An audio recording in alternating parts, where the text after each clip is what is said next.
Hello and welcome to my channel. I'm Dani Walker. This episode is about the 2020 Miss Universe National Costumes. Today's episode is brought to you by Rehearsed to Relatable. It is where contestants can go to learn how to create a personal brand and stand out in the interview room. If you want to learn more, just click the description below. And if you are a pageant contestant, stick around till the end because I will be providing you with a free resource that can help you to capture the crown. If you're brand new to my channel, please consider subscribing and hitting the notifications if you love to see pageant content like this.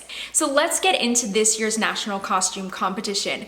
It's very difficult for me to narrow down the costumes that I loved because I can appreciate the craftsmanship, the time, the thought, the effort that went into each of these beautiful pieces. I love the meanings behind them, but these were just some to me that stood out, not only visually, but also some had really beautiful craftsmanship and additionally meaning as well. So I liked each of these costumes for different reasons, but overall, as always, the countries that attend Miss Universe just really bring it with the national costume competition, and I love seeing it. My goal is to one day attend this in person. So the Bahamas is on my top 10 list for what I feel like are probably obvious reasons. Just look at how massive this national costume is. Oh my gosh, I don't understand how it was shipped and assembled, but I can't imagine that it was an easy task. So it was beautifully done.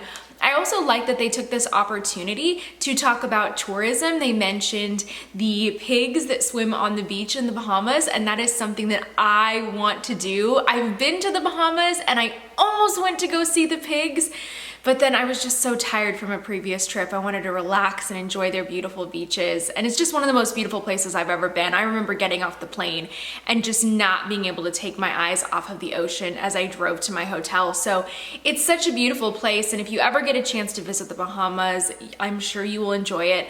So I love this costume though. It was just massive. It caught your attention. It really was a great spotlight on their tourism, and it was just beautifully done and fully blitzed and glammed out. Costa Rica's costume was really just the definition of pretty to me.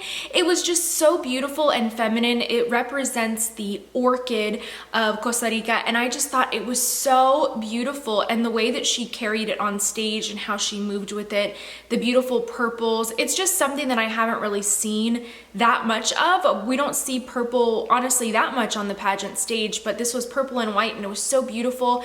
And I just love it. I love the big oversized dress and the large flowers that were cut out to be placed all over this. It just really caught my attention. Just a personal favorite. This costume, wow. So the color, first of all, is one of the things that stands out, but also it showed off her physique, which was incredible in this piece.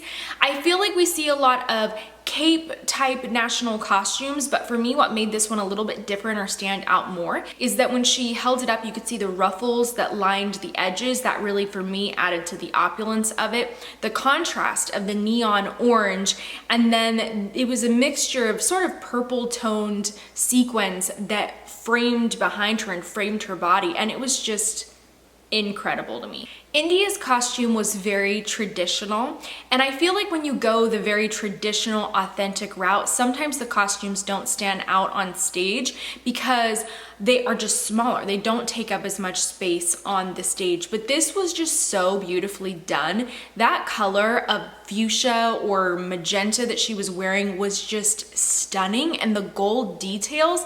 I found out it took about 120 days to create this piece and create the fabrics for it and put it all together, and it was just incredible. It was beautiful. Also, the way that she presented it was with so much poise and grace, and I loved it. It was perfect.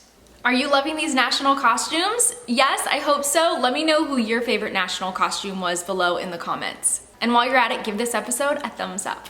Myanmar was the national costume winner this year, and she was definitely on my top 10 list for multiple reasons.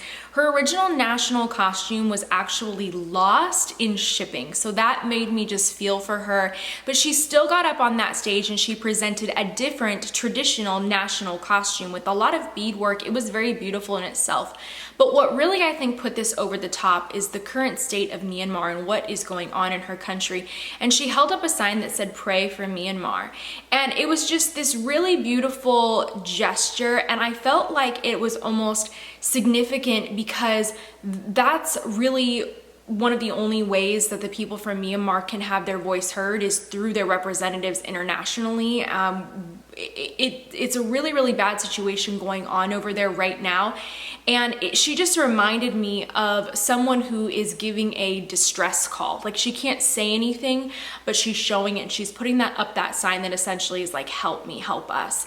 And that it was just like so significant in so many ways and beautiful, and definitely prayers are with Myanmar and our Miss Universe Myanmar. This costume, the type of costume it was, really reminded me of when Thailand in recent years had won the national costume contest. I love that it was a literal representation of an attraction in Nepal, and it was beautiful, and it was so creative and so different. And then she got to the end and she opened up the mountain, and of course they added some glam to it, which I appreciated, all the rhinestones, but it was just so fun and unique. And I just wondered when I was looking at it, how has this not been done before? This is such a great idea. Mexico's Alebrije costume was featured in another one of my episodes when it was unveiled before the competition, and I appreciated it there. I loved the neons and the colors, and it also reminded me of Nicaragua's because they were both very, very intricate and colorful, and I really loved hers too. But what got me about Mexico's costume was the head of it. I was able to appreciate it a lot more when I saw it on stage and under the lights, and for me that's really what just made it stand out.